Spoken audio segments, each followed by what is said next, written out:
with Congresswoman Susie Lee running for re-election in District 3. Thanks for being with us. Appreciate it. Happy to be here. When you look at the top issues right now, what do you think they are facing the residents of District 3? Absolutely, number one is affordability. No matter what corner of my district I go to, and I've been all over it today, everyone I talk to, they're worried about the cost of energy, the cost of gas, cost of housing, healthcare.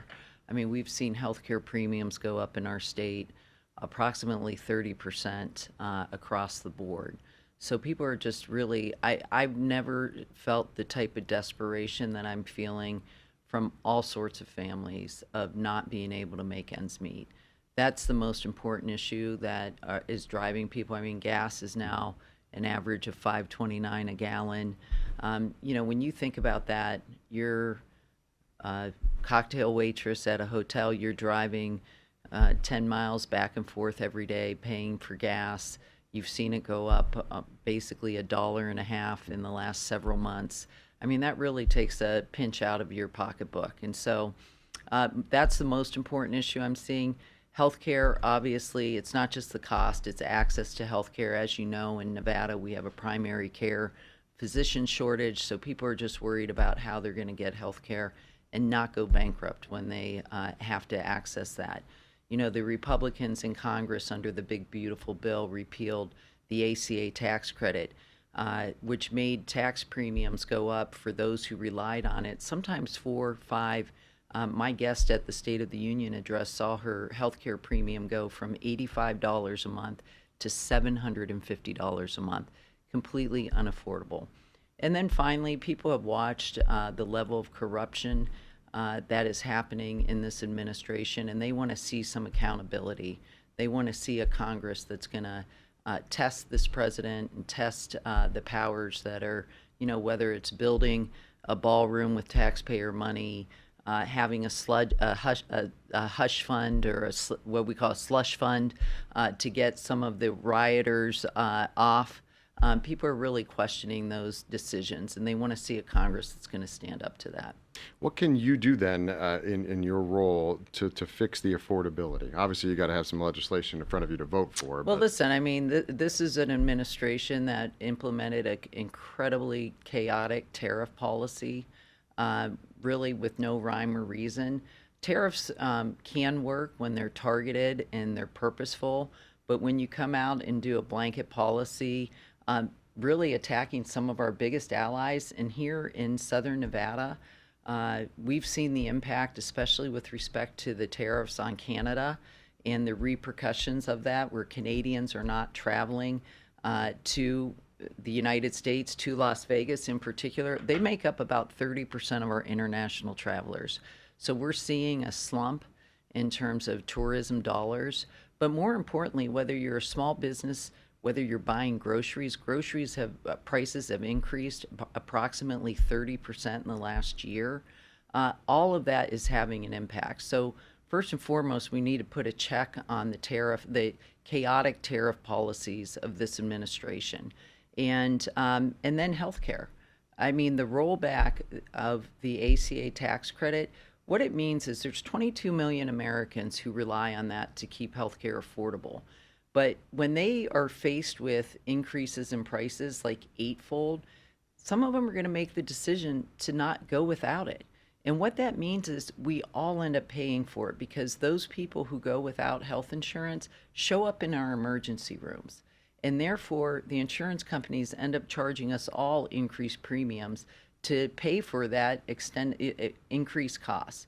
And so I would, we need to go back to implementing the ACA tax credits. Now, listen, I've worked on some reforms. There's reforms that Republicans want on that. I'm fine to come to the table and do that. But we have seen they just want to continue to push forward to repeal those. So those are two big things that I would start off on.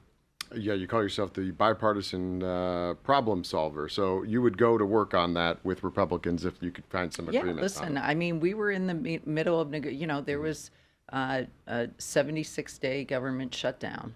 And basically the big issue was the repeal of the ACA tax credits. And I sat down with senators, Congress members, both Democrats and Republicans, rolled out potential reforms. And, we had a package to deal with, and they just didn't want to bring it to the floor for a vote and wanted to continue to push forward without extending these tax credits. And it's literally making healthcare unaffordable. I know you're on the Committee of Natural Resources, and we have this big issue with water here in the state. And a lot of people are looking for answers as how do we move forward with, keeping Lake Mead full, and the states aren't coming to the table to kind of make an agreement. Where do you see the future of that? Well, listen, the states are in negotiation. We are in a mega drought. And I will have to say, and give credit to Southern Nevadans, give credit to the Southern Nevada Water Authority. We are a leader in conservation in Southern Nevada. We reuse every ounce of indoor water that we consume. We account for 3% of the allotment of the Colorado River. And but ultimately, it's going to take all 7 states to come together for an agreement. We're all going to have to make some sort of cuts. Nevada has been willing and able to do that. We need other states, especially the upper basin states, as well as Arizona and California. We're all going to have to feel a little bit of pain. And if we don't come to a consensus, it's going to end up where the federal government is going to come in and impose across the board cuts. And then that's going to throw that whole negotiation into legal fights. And so it's all in our best interest. I mean, it's really all of us have a part to play in it, and we can all take cuts. And I'll say this, as part of the bipartisan infrastructure bill, I passed a bill, the bipartisan water recycling bill.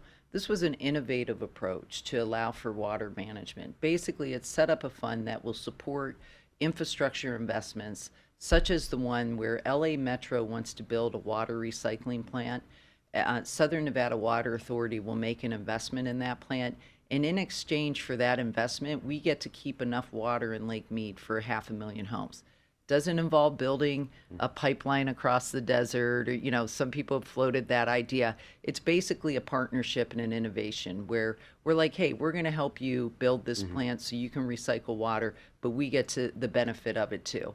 So, and by the way, in the Inflation Reduction Act, in the bipartisan infrastructure bill, we included billions of dollars in conservation money. All of that money has been repealed.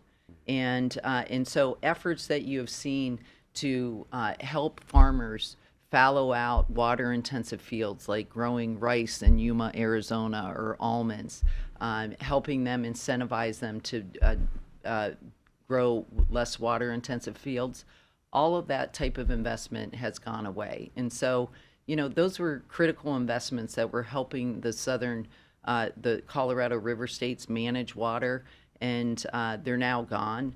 And so ultimately, we're going to have to get back to some of that in helping people conserve water. But in the meantime, all of the states need to come together and come to a consensus agreement. That's really our best way out of this.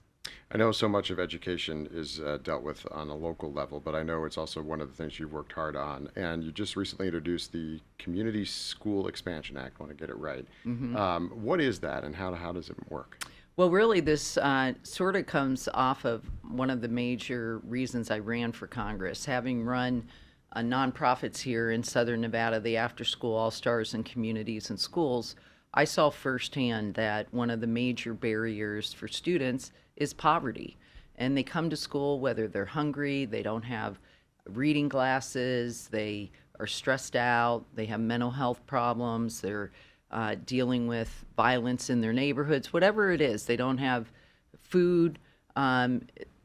Communities and schools surrounds them with the support that they need. My bill basically extends that at the federal level, providing support to build that type of community support across the country in schools, in Title I schools, making sure that when students show up in their seat, that they're prepared to learn. And that means that their basic needs are taken care of, and they have the support that they need. And that's really what that bill is about. This district that you're in, I think the last race was pretty close. I think within like 10,000 votes. There are a lot of people running both the primary and a lot of Republicans running. Why do you think it's so contested, this particular District 3 seat? Listen, Nevada's a swing state. We're an independent state. We've always been we go back and forth. This is a district that elected Donald Trump, but also elected me as a Democrat. And so I think it goes to the independent nature of my voters. But it's very evenly divided. It's actually a plurality, nonpartisan, and then pretty evenly split between Democrats and Republicans. And I'll say, whether I do polling, I'm talking to people on the doors, they really want to see someone who's just going to work together, like work across the aisle. They want us to get something done. And they don't care if it's a Democrat or a Republican. They just want to see that you're willing to reach across the aisle, roll up your sleeves, try to get something done. And so, that's why I have, been a member of the Problem Solvers Caucus. I've been ranked the most bipartisan member of Congress, and that doesn't happen by accident. When you walk into the halls of Congress, you go into a committee hearing room, Democrats sit on one side, Republicans sit on the next. In the House, that's pretty much, it's not assigned seating, but in general, happens, right? the Republicans are on the right, Democrats are on the left. So you have to be intentional about building relationships with other members and finding areas. I mean, there's so many areas in this country that don't involve, they're not Republican or Democrat. Healthcare, you name it. It doesn't matter if you're in a rural community in North Carolina or you're in Las Vegas. There's issues that we all face. And one important piece of bill I passed last Congress was the Mobile Health Care Act, which basically allows for federal money. It's not additional money. It's there. It's a grant program to be used to build mobile health care units. I partnered with Richard Hudson, who is the Republican in charge of the congressional committee that's in charge of trying to get me not reelected. And but I acknowledge that he's in rural North Carolina. He has a healthcare access issue. We have one here. And let's work together on something where we can expand an already existing federal program to get healthcare into neighborhoods that need it the most.